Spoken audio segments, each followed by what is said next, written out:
स्वागत है आपका शिवम की गणित में। अगर आप यूपी पुलिस की तैयारी कर रहे हैं तो आपके लिए हिंदी के मोस्ट इम्पॉर्टेंट क्वेश्चन का टेस्ट लेके आए, तो आप लोग इस टेस्ट को जरूर अटेम्प्ट करिएगा और लास्ट में अपना अपना स्कोर जरूर कमेंट करिएगा कि आप लोगों का कितना स्कोर बन रहा है। तो आइए चलिए क्लास शुरू करते हैं। निम्नलिखित में से कौन सा शब्द द्विगु समास का उदाहरण है? तो इनमें से कौन सा शब्द है जो द्विगु समास का उदाहरण हो जाएगा? तो इनमें से कौन सा शब्द है जो द्विगु समास का उदाहरण हो जाएगा? तो ये जो देखिए, जो द्विगु समास का उदाहरण हो जाएगा, द्विगु समास क्या होता है? जिनमें गिनतियों का प्रयोग किया जाता है, जिसमें गिनती आती है उसे द्विगु समास कहते हैं। जैसे कि इसमें देखिए, नवरत्न जो है ये द्विगु समास हो जाएगा, यानी कि नवरत्न का मतलब हो जाएगा नवरत्नों का समूह, जिसमें नवरत्नों का समूह हो जाएगा, यानी कि नौ क्या हो गए, ये एक गिनती हो गई, इसलिए इसमें क्या हो जाएगा, तो इसमें हो जाएगा द्विगु समास हो जाएगा। नवरत्न में द्विगु समास हो जाएगा। जबकि राम कृष्ण, ये देखिए राम कृष्ण क्या हो गए, राम और कृष्ण एक दूसरे के विपरीत हो गए। राम किसी अलग उसमें थे और कृष्ण किसी अलग उसमें थे। जब भी एक दूसरे के विपरीत होते हैं या अलग अलग होते हैं तो उनमें कौन सा समास होता है? तो उनमें समास होता है द्वंद्व समास। तो जब एक दूसरे के विपरीत या अलग अलग होते हैं तो उनमें द्वंद्व समास होता है। द्वंद्व समास में हमेशा योजक चिन्ह का प्रयोग किया जाता है। इसके एक दो एग्जाम्पल, जैसे कि रात का क्या हो जाएगा, दिन हो जाएगा, रात का दिन हो जाएगा। तो इसको इस प्रकार भी लिखते हैं और इसको बिना योजक चिन्ह के भी लिख देते हैं। तो रात का दिन हो जाएगा, रात और दिन ये दोनों क्या हो गए, एक दूसरे के अपोजिट हो गए। जैसे कि माता और पिता हो गए, माता और पिता हो गए, तो ये भी क्या हो गया, ये भी द्विगु समास के उदाहरण हो गया। अब यहीं पर देखिए ये दिया मतदाता और नीति निपुण, मतदाता और नीति निपुण ये दोनों हो जाएंगे तत्पुरुष समास के। तो ये दोनों हो जाएंगे तत्पुरुष समास हो जाएगा। मतदाता और नीति निपुण में दोनों ही तत्पुरुष समास हो जाएंगे। चलिए अगला क्वेश्चन देखते हैं। वह व्यक्ति जो विद्यार्थियों को पढ़ाने का कार्य करता है, वाक्यांश के लिए सार्थक शब्द है। तो वह व्यक्ति जो विद्यार्थियों को पढ़ाने का कार्य करता है तो वह क्या कहलाएगा, यानी कि अनेक शब्दों के लिए एक शब्द क्या हो जाएगा, जो व्यक्ति विद्यार्थियों को पढ़ाने का कार्य करता है वो कौन होता है? तो जो व्यक्ति विद्यार्थियों को पढ़ाने का कार्य करता है वो होता है एक शिक्षक होता है। कौन होता है वो? तो वो व्यक्ति एक शिक्षक होता है जो विद्यार्थियों को पढ़ाने का कार्य करता है। चलिए अगला क्वेश्चन देखते हैं। उससे बैठा नहीं जाता में कौन सा वाच्य? तो उससे बैठा नहीं जाता, इसमें से कौन सा वाच्य हो जाएगा? तो इसमें से बताइए आप लोग, कौन सा वाच्य हो जाएगा? भाववाच्य हो जाएगा, क्रमवाच्य हो जाएगा, या कर्तव्यवाच्य हो जाएगा, या इनमें से कोई नहीं होगा? तो देखिए इसमें कह रहा उससे बैठा नहीं जाता है, तो जब उससे बैठा नहीं जाता तो उसमें कौन सा वाच्य हो जाएगा? तो जब उससे बैठा नहीं जाता तो इसमें वाच्य हो जाएगा भाववाच्य हो जाएगा। तो उससे बैठा नहीं जाता, उससे खाया नहीं जाता, पिया नहीं जाता, खेला नहीं जाता है, तो इसमें क्या हो जाएगा, खाया नहीं, पिया नहीं, खेला नहीं जाता, ये सारे और भाववाच्य के एग्जाम्पल हो जाएंगे, यानी कि भाववाच्य के एग्जाम्पल हो जाएंगे। तो उससे खाया नहीं जाता, पिया नहीं जाता, बैठा नहीं जाता, खेला नहीं जाता, तो ये सब भाववाच्य के उदाहरण हो जाएंगे। चलिए अब अगला क्वेश्चन देखते हैं। करण कारक का विभक्ति चिन्ह कौन सा है? तो इनमें से करण जो कारक है उसका विभक्ति चिन्ह कौन सा हो जाएगा, आप लोग बताइए जल्दी से। तो इसमें जो करण कारक है उसका विभक्ति चिन्ह कौन सा हो जाएगा? तो करण कारक का विभक्ति चिन्ह हो जाएगा करण से हो जाएगा। कौन सा हो जाएगा? करण से हो जाएगा। और ये अजी और है, इसमें कौन सा कारक हो जाएगा? तो इनमें अजी और है में हो जाएगा संबोधन कारक। कौन सा हो जाएगा? संबोधन कारक हो जाएगा। अजी और है में हो जाएगा संबोधन कारक। जबकि इसमें हो जाएगा पर में हो जाएगा अधिकरण कारक। पर में हो जाएगा अधिकरण कारक। अधिकरण कारक इसमें और में आ जाएगा में पे पर, में पे पर में हो जाएगा अधिकरण कारक है, और अजी में हो जाएगा संबोधन कारक, और से में हो जाएगा करण कारक हो जाएगा। चलिए अगला क्वेश्चन देखते हैं। निम्नलिखित में से कौन सा विकल्प संबंध विराम चिन्ह कहलाता है? तो इसमें से कौन सा विकल्प है जो संबंध विराम चिन्ह कहलाता है? तो संबंध विराम चिन्ह का कौन सा विकल्प हो जाएगा? तो देखिए आप लोग जल्दी से बताइए कौन सा हो जाएगा। तो देखिए इसका जो हो जाएगा, ये जो देखिए ए ऑप्शन में ये क्या हो जाएगा, तो इसे कौन सा चिन्ह बोलते हैं? तो इसे बोलते हैं विस्मय सूचक चिन्ह, विस्मय वाचक या विस्मय बोधक चिन्ह बोलते हैं। तो इसे बोलते हैं विस्मय सूचक या विस्मय वाचक, और इसे बोलते हैं अपूर्ण विराम। इसे बोलते हैं अपूर्ण विराम बोलते हैं, अपूर्ण विराम बोलते हैं, और इसे बोलते हैं संबंध सूचक। तो इसे बोलते हैं डैश को बोलते हैं संबंध सूचक, और इसे बोलते हैं अल्प विराम बोलते हैं। इसे बोलते हैं अल्प विराम बोलते हैं, अल्प विराम बोलते हैं। चलिए अगला क्वेश्चन देखते हैं। आप भला तो जग भला लोकोक्ति का सही अर्थ है। तो आप भला तो जग भला, इस लोकोक्ति का अर्थ क्या हो जाएगा? तो आप भला जग भला का लोकोक्ति का अर्थ क्या हो जाएगा? तो देखिए इसका अर्थ हो जाएगा, आप भला तो जग भले का अर्थ हो जाएगा अच्छे को सभी अच्छे मिलते हैं। तो आप भला तो जग भले का हो जाएगा अच्छे को सभी अच्छे मिलते हैं। चलिए अगला क्वेश्चन देखते हैं। ब्रज शब्द का बहुवचन अविभक्ति का कारक रूप होगा। तो ब्रज शब्द का बहुवचन अविभक्ति रूप कौन सा हो जाएगा? तो ये देखिए ब्रज शब्द का बहुवचन अविभक्ति रूप जो हो जाएगा ये ब्रज ही रहेगा। तो अविभक्ति रूप जो हो जाएगा तो ये हो जाएगा ब्रज ही रहेगा। चलिए अगला क्वेश्चन देखते हैं। मिट्टी की बारात किसकी रचना? तो ये जो मिट्टी की बारात है ये किसकी रचना है? तो ये जो मिट्टी की बारात है ये रचना है तो ये किसकी रचना है? आप लोग जल्दी से कमेंट करके बताइए। तो ये मिट्टी की जो बारात है ये रचना है शिवमंगल सिंह सुमन की है। जो ये मिट्टी की बारात है ये रचना है शिवमंगल सिंह सुमन की है। तो शिवमंगल सिंह सुमन ने ये मिट्टी की बारात का प्रकाशन किया था सन 1972 में किया था। इन्होंने मिट्टी की बारात की रचना का प्रकाशन 1972 में किया था। शिवमंगल सिंह की ये रचना है। चलिए अगला क्वेश्चन देखते हैं। निम्नलिखित वाक्यांश के लिए एक शब्द बताइए। तो इसके लिए अनेक शब्द के लिए एक शब्द क्या हो जाएगा? जो किनारे से सटे हुए हों। तो जो किनारे से सटे हुए हों उनके लिए एक शब्द क्या हो जाएगा? आप लोग जल्दी से बताइए। तो जो किनारे से सटे हुए हों उनके लिए एक शब्द हो जाएगा तटवर्ती हो जाएगा। कौन सा हो जाएगा? तो जो किनारे से सटे हुए हों उन्हें तटवर्ती कहते हैं। चलिए अगला क्वेश्चन देखते हैं। निम्नलिखित विलोम शब्द युग्मों से असंगत है। तो इनमें से कौन सा है जो असंगत हो जाएगा? तो देखिए इनमें से असंगत कौन सा हो जाएगा? देखिए सम्मान का अपमान ये सही हो जाएगा। हास का यानी कि हानि का वृद्धि ये भी सही हो जाएगा। हर्ष मीन्स खुशी है, विषाद मीन्स दुख ये भी सही हो जाएगा। जबकि हार का पराजय ये क्या हो जाएगा? हार का पराजय यानी कि ये तो समानार्थी हो जाएगा। हार का क्या हो जाएगा? तो हार का हो जाएगा जीत हो जाएगा। तो इसमें से जो ये हार का पराजय यही असंगत है। बाकी की ये तीनों हर्ष का विषाद, हास का वृद्धि और सम्मान का अपमान ये तीनों ही सही है। चलिए अगला क्वेश्चन देखते हैं। राम कृपा भव निशा सिरानी। राम कृपा भव निशा सिरानी उपयुक्त पंक्ति में निम्नलिखित में से कौन सा अलंकार है? तो राम कृपा भव निशा सिरानी में कौन सा अलंकार हो जाएगा? आप लोग जल्दी से बताइए। राम कृपा भव निशा सिरानी में कौन सा अलंकार हो जाएगा? तो देखिए इसमें जो अलंकार हो जाएगा वो हो जाएगा रूपक अलंकार। कौन सा हो जाएगा? इसमें रूपक अलंकार हो जाएगा। चलिए अगला क्वेश्चन देखते हैं।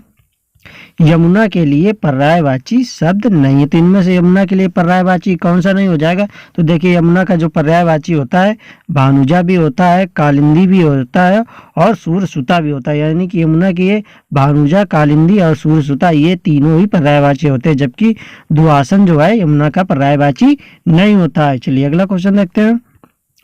प्रेस विज्ञप्ति क्या है? तो इसमें से बताइए ये जो प्रेस विज्ञप्ति है ये क्या चीज है?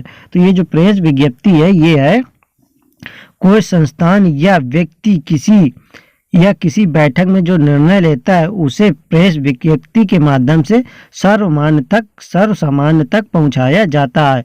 तो कोई संस्थान या व्यक्ति किसी विषय या किसी बैठक में जो निर्णय लेता है उसे प्रेस विज्ञप्ति के माध्यम से सर्वसामान्य तक पहुंचाया जाता है। यही प्रेस विज्ञप्ति होती है। चलिए अगला क्वेश्चन देखते हैं। निम्न में से किस शब्द के विग्रह में कर्मधारय समास होगा? तो इसमें से कौन सा शब्द है जिसमें कर्मधारय समास होगा? तो कर्मधारय समास विग्रह किसमें हो जाएगा? तो ये देखिए जो कर्मधारय समास विग्रह हो जाएगा वो हो जाएगा बहुमूल्य में हो जाएगा। तो कर्मधारय समास किसमें हो जाएगा? तो ये जो कर्मधारय समास है ये बहुमूल्य में हो जाएगा। चलिए अगला क्वेश्चन देखते हैं। वह आप ही चला गया। तो वह आप ही चला गया वाक्य में रेखांकित शब्द में सर्वनाम किस भेद का उदाहरण है? तो ये जो आप है तो इसमें कौन सा सर्वनाम का भेद हो जाएगा? तो ये जो आप है इसमें सर्वनाम का भेद हो जाएगा। आप लोग जल्दी से बताइए कौन सा हो जाएगा? तो इसमें जो सर्वनाम हो जाएगा वो हो जाएगा निजवाचक हो जाएगा। कौन सा सर्वनाम हो जाएगा? तो इसमें जो है निजवाचक सर्वनाम हो जाएगा। चलिए अगला क्वेश्चन देखते हैं। उल्लंघन का संधि विच्छेद क्या है? तो इसमें से उल्लंघन का संधि विच्छेद क्या हो जाएगा? तो देखिए उल्लंघन शब्द का संधि विच्छेद क्या हो जाएगा? ये देखिए कौन सी संधि इसमें लग रही है? तो इसमें देखिए ये है व्यंजन संधि है। इसमें देखिए व्यंजन संधि व्यंजन संधि है, तो इसमें व्यंजन संधि है, तो इसमें कौन सा हो जाएगा संधि विच्छेद इसका, तो इसका जो संधि विच्छेद हो जाएगा वो तो धन लंघन हो जाएगा, तो वो लंघन का संधि विच्छेद हो जाएगा वो तो लंघन हो जाएगा, और इसमें संधि हो जाएगी व्यंजन संधि हो जाएगी। चलिए अगला क्वेश्चन देखते हैं। महेंद्र का संधि विच्छेद क्या, तो इसमें से महेंद्र का संधि विच्छेद क्या हो जाएगा, तो महेंद्र का जो संधि विच्छेद हो जाएगा महाधन इंद्र हो जाएगा, इसका संधि विच्छेद हो जाएगा महाधन इंद्र हो जाएगा। तो महेंद्र का जो संधि विच्छेद हो जाएगा वो महाधन इंद्र हो जाएगा, और इसमें जो संधि हो जाएगी इसमें संधि हो जाएगी गुण संधि, तो इसमें जो संधि होगी वो गुण संधि होगी। गुण संधि की पहचान होती है कि उसमें हमेशा ही एक मात्रा ऊपर लगी होती है। चलिए अगला क्वेश्चन देखते हैं। वन सारदी चंद्रिका चादर ओढ़े में कौन सा अलंकार है, तो वन सारदी चंद्रिका चादर ओढ़े में कौन सा अलंकार हो जाएगा, तो ये देखिए वन सारदी चंद्रिका चादर ओढ़े में अलंकार कौन सा होगा, आप लोग जल्दी से बताइए। तो इसमें देखिए जो अलंकार हो जाएगा वो हो जाएगा रूपक अलंकार। कौन सा अलंकार हो जाएगा, तो वन सारदी चंद्रिका चादर ओढ़े में रूपक अलंकार हो जाएगा। चलिए अगला क्वेश्चन देखते हैं। उसने कटोरा भर दूध पिया, वाक्य में अव्यय शब्द कौन सा है, तो उसने कटोरा भर दूध पिया, तो वाक्य में अव्यय शब्द कौन सा हो जाएगा, तो ये देखिए वाक्य में जो कटोरा उसने कटोरा भर दूध पिया, इसमें जो अव्यय शब्द हो जाएगा वो हो जाएगा भर हो जाएगा। कौन सा हो जाएगा, देखिए तो ये भर जो है वो वाक्य में अव्यय शब्द हो जाएगा। अब कटोरा क्या हो जाएगा, तो ये कटोरा हो जाएगा संज्ञा हो जाएगा, और दूध और क्या हो जाएगा ये भी संज्ञा हो जाएगी। पिया क्या हो जाएगी, पिया जो हो जाएगा वो क्रिया हो जाएगी, और जबकि उसने क्या हो जाएगा, तो उसने जो है ये सर्वनाम हो जाएगा, ये सर्वनाम हो जाएगा, और ये जो भर है ये हो जाएगा हमारा अव्यय शब्द। चलिए अगला क्वेश्चन देखते हैं। निम्नलिखित में से किस एक वाक्य में पूर्ण विराम का प्रयोग किया गया है, तो ऐसा कौन सा शब्द है जिसमें पूर्ण विराम का प्रयोग किया गया है, तो ये देखिए रोको मत जाने दो, इसमें क्या है, इसमें जो किया गया है कॉमा यानी कि अल्पविराम का प्रयोग किया गया है। यह हाथी है, इसमें देखिए अल्पविराम और प्रश्नवाचक चिन्ह का प्रयोग किया गया। तुम जा रहे हो, इसमें देखिए कॉमा कॉमा यानी कि अल्पविराम का प्रयोग किया गया। जबकि मैं आदमी हूँ, तो इसमें क्या ये देखिए पूर्ण विराम का प्रयोग किया गया, तो इसका आंसर क्या हो जाएगा, मैं आदमी हूँ, यही सही हो जाएगा। चलिए अगला क्वेश्चन देखते हैं।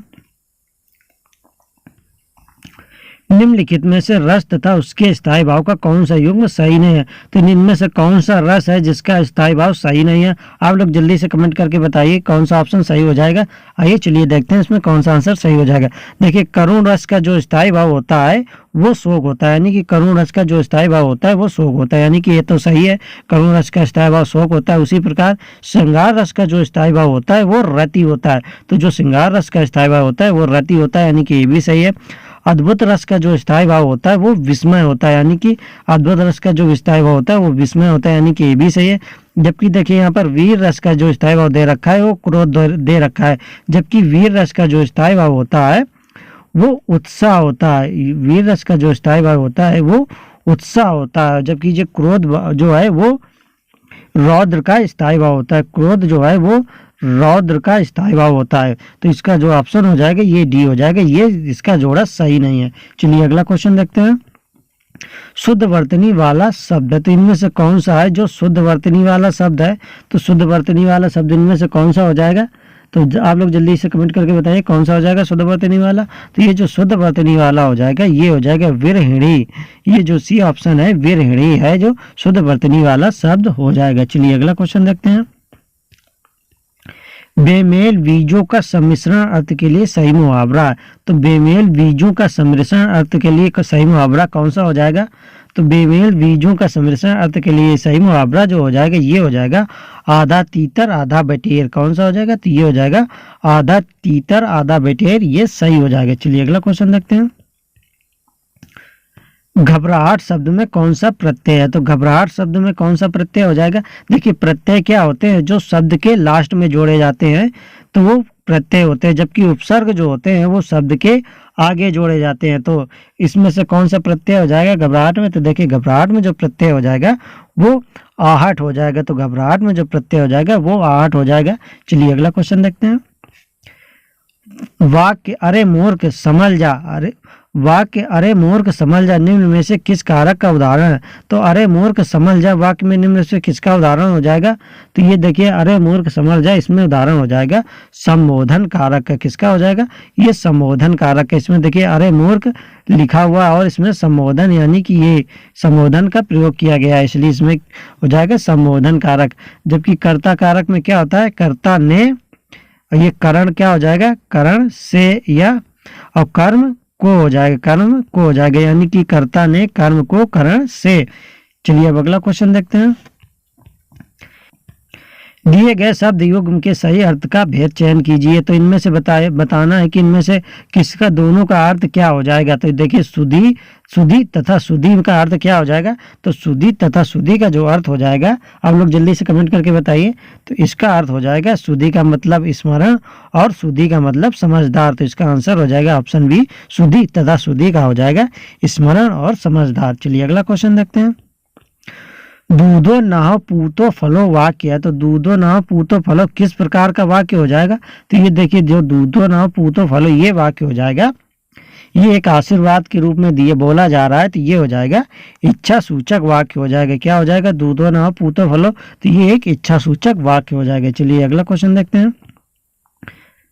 निम्नलिखित में से कपट का पर्यायवाची शब्द कौन सा नहीं है। तो इनमें से बताइए कपट का पर्यायवाची शब्द कौन सा नहीं हो जाएगा। तो इनमें से जो कपट का पर्यायवाची हो जाएगा वो हो जाएगा, देखिए मह, त्रास और तनया, ये ही तीनों कपट के पर्यायवाची शब्द होते हैं, जबकि दम्भ जो है ये कपट का पर्यायवाची शब्द नहीं होता है। चलिए अगला क्वेश्चन देखते हैं। कौन सा विकल्प में विधि के अनेकार्थी शब्द बनाए गए हैं। तो कौन सा शब्द है जिसमें विधि के पर्यायवाची शब्द दिए गए हैं। तो आइए चलिए देखते हैं किसमें है विधि के पर्यायवाची शब्द। तो ये कानून और ईश्वर जो है विधि के पर्यायवाची बनाए गए, यानी कि अनेकार्थी शब्द बनाए गए। चलिए अगला क्वेश्चन देखते हैं। निम्नलिखित में से शुद्ध वाक्य का चयन कीजिए। तो इनमें से कौन सा है जो शुद्ध वाक्य हो जाएगा। तो चलिए देखते हैं। सीमा को 5 बहनें हैं, तो यानी कि सीमा को 5 बहनें हैं, तो ये तो गलत हो जाएगा। सीमा बहनें हैं 5, ये भी गलत हो जाएगा, क्योंकि ये संख्या है जो बीच में कहीं पर आएगी और ये जो है ये क्रिया सबसे लास्ट में आती है, तो ये गलत हो जाएगा। सीमा की 5 बहनें हैं, तो ये देखिए सीमा की 5 बहनें हैं, ये सही हो जाएगी। अगर आप लोगों ने पूरा टेस्ट अटेम्प्ट किया है तो आप लोग अपना अपना स्कोर जरूर कमेंट करिएगा और देखिएगा आप लोगों की तैयारी किस प्रकार चल रही है, अभी आप लोगों को कितनी तैयारी और करनी है। तो अगर आप लोगों को क्लास अच्छी लगी हो तो वीडियो को लाइक करें और ऐसी क्लासेस देखने के लिए चैनल को सब्सक्राइब करें।